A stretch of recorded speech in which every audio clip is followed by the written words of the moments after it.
ভাইরা আমার, ঘরে ঘরে এখন ব্ল্যাক ম্যাজিকের সমস্যা, কালো জাদুর সমস্যা, দুষ্ট জিনের উপদ্রব, নানা রকম সমস্যা আমাদের ঘরে ঘরে ধরা পড়ে। এগুলো থেকে বাঁচার জন্য নিজস্ব সেফটি সিস্টেমের মধ্যে দুইটা সেফটি সিস্টেম যদি আপনি মেনটেন করেন, ইনশাআল্লাহ আল্লাহ আপনাকে হেফাজত রাখবে। এর একটা হলো রাসূলুল্লাহ সাল্লাল্লাহু আলাইহি সাল্লামের সকাল এবং সন্ধ্যায় যে দোয়াগুলো তিনি পড়তেন ওইগুলো আপনি নিয়মিত পড়বেন। এ সম্পর্কে আমাদের ছোট্ট একটা ছোটি বই আছে, রাসূলুল্লাহ সাল্লাল্লাহু আলাইহি সাল্লামের সকাল সন্ধ্যার দোয়া ও জিকির, রকমারিতে বিভিন্ন অনলাইন শপে পাবেন। আবার আমাদের ওয়েবসাইটে গেলে ফ্রি, আপনি সেটা ডাউনলোড করে পড়তেও পারবেন এই সকাল সন্ধ্যার দোয়াগুলো পড়লে। আর দ্বিতীয় হলো চন্দ্র মাসে 13, 14, 15 এই দিনগুলো যদি কেউ নফল রোজা রাখে, আল্লাহ তাআলা এই ব্যক্তিকে এমন বেশি সেভ করেন, নিরাপদে রাখেন, কোনো ব্ল্যাক ম্যাজিকে, কোনো ম্যাজিশিয়ানের, কোনো জাদুকরের, কোনো কুফরি কালামে তার কোনো ক্ষতি করতে পারে না। আল্লাহ তাকে হেফাজত রাখেন। তাহলে আইয়ামে বীজের রোজা রাখবো তো ইনশাআল্লাহ।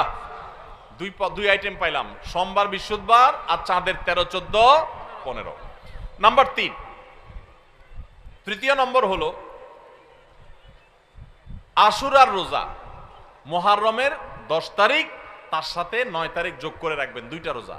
আর 9 তারিখ কোনো কারণে রাখতে না পারলে তাহলে 10 আর 11, 10 কমন, তার সাথে 9 অথবা 11 মিলায়া 9 রাখতে পারলে বেশি উত্তম। কারণ নবী সাল্লাল্লাহু আলাইহি সাল্লাম তার জীবনের শেষ বছর যখন আশুরা রোজা রাখছেন, তিনি বলেছেন যদি আগামী বছর আমি বেঁচে থাকি তাহলে মুহররমের 9 আর 10 আমি রোজা রাখবো। এই জন্য ওলামা ইকরাম বলেছেন 9 আর 10 রাখাটা বেশি উত্তম। তাহলে আশুরার 2টা রোজা রাখা 3 নম্বর আইটেম হলো সোম, বৃহস্পতিবার, চাঁদের 13, 14, 15 আর মুহররমের 9, 10 অথবা 10, 11। তাহলে কয় পদ হলো? 3টা। 4 নম্বর হলো জিলহজের 9 তারিখ অর্থাৎ আরাফাত দিনের রোজা। এই দিনের রোজার মাধ্যমে আল্লাহ রাব্বুল আলামিন মানুষকে 1 বছরের পেছনের গুনাহ খাতা মাফ করে দেন, 1 বছর অগ্রিম আল্লাহ সুবহানাহু ওয়া তাআলা মাফ করে দেন। তাহলে এই যে আশুরার রোজা, এর পাশাপাশি আরাফাত দিনের রোজা অর্থাৎ 9 জিলহজ, সেটা আরেকটা আইটেম হলো। তাহলে 4টা হয়ে গেল, আশুরার রোজা, আরাফাতের রোজা, আবার চাঁদের 13, 14, 15 আর সোম, বৃহস্পতিবার, 4টা হয়ে গেল। এরপরে আসেন আরেকটা নফল রোজার জন্য গুরুত্বপূর্ণ আইটেম হলো, গুরুত্বপূর্ণ নফল বা সুন্নাত রোজার সময় হলো আমাদের প্রিয় নবী সাল্লাল্লাহু আলাইহি সাল্লাম সবচেয়ে বেশি নফল রোজা রাখতেন যে মাসে, সেটা হলো শাবান মাস। কোন মাস? শাবান মাস, রমজানের আগের মাসটা। তাহলে সে মাসে আমরা বেশি বেশি নফল রোজা রাখবো। কয় নম্বর হলো? 5 নম্বর। 6 নম্বর হলো মুহররম মাসেও নবী সাল্লাল্লাহু আলাইহি সাল্লাম বেশি বেশি নফল রোজা রাখতেন।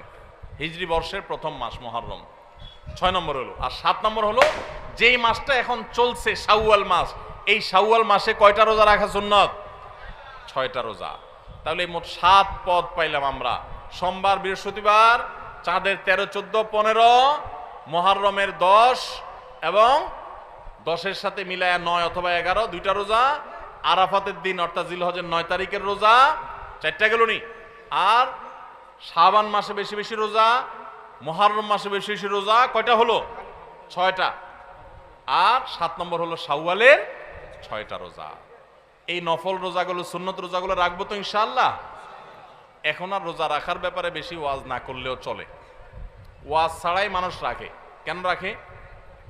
কারণ ডাক্তাররা আজকাল আমাদেরকে ফজিলত শুনাই দিছে যে সুস্থ থাকতে হলে রোজা রাখার কোনো বিকল্প নাই। আমাদের শরীরে আল্লাহ তাআলা যে পরিমাণ মেদ, চর্বি এগুলো জমে যায়, যে পরিমাণ আল্লাহ তাআলা পাওয়ার দিয়ে রেখেছেন, আমরা যদি রোজা রাখি তাহলে সেগুলো গলে গলে গলে অতিরিক্ত মেদ, চর্বিগুলো কমে যায়, মানুষ সুস্থ হয়। রোজা রাখার কারণে মানুষ শারীরিকভাবে সুস্থতা অনুভব করে। যে যত বেশি রোজা রাখে সে শারীরিকভাবে তত ফিটনেস তার হয়, তার সুস্থতা তত বেশি সে ফিল করে, অনুভব করে। এক সময় মানুষ মনে করতো যে রোজা রাখলে বোধহয় মানুষের ক্ষতি হয়। রোজা রাখাতে মানুষের ক্ষতি হয় না, লাভ হয়। মানুষ খেয়ে অসুস্থ হয়, না খেয়ে অসুস্থ হওয়ার চাইতে খেয়ে অসুস্থ হওয়ার পরিমাণ বেশি। খাবার কন্ট্রোল করতে বলে ইসলামের জন্য, নিয়ন্ত্রণহীন কবজি ডুবায়া 2 হাতে 4 হাতে খাইতে ইসলাম বলে না। এজন্য ভাই রমজানের রোজার পাশাপাশি নফল রোজাগুলো আমরা রাখার চেষ্টা করবো তো ইনশাআল্লাহ। আল্লাহ আমাদের সবাইকে আমলের তৌফিক দান করুন। ভাইরা আমার, মাশাআল্লাহ। তাহলে আমরা রমজান মাসের যে রোজা রাখি, এটা শুধু রমজান মাসেই রাখবো নাকি বছরের বিভিন্ন সময়ও আর রাখতে হবে? সেই জিনিসটা আমরা আজকে জানলাম কি জানলাম না? ভাইরা আমার, রোজা রাখতে মনে হয় অনেক কষ্টের, মোটেই কষ্টের না ভাই। সামান্য একটু হয়তো প্রথম প্রথম একটু 2-4 দিন কষ্ট হবে, আপনার যখন অভ্যাস হয়ে যাবে, যারা নিয়মিত নফল রোজা রাখে চাঁদের 13, 14, 15 সম বিশুদ্ধ বা জিজ্ঞেস করে দেখেন কোনো কষ্ট অনুভব হয় না তাদের, বরং আরো ভালো অনুভব করেন, ভালো ফিল করেন তারা। তাহলে ইমানদার নিজের খাদ্য চাহিদা এগুলোকে সে নিয়ন্ত্রণ করতে শিখবে। চেষ্টা করবো না আমরা সবাই ইনশাআল্লাহ।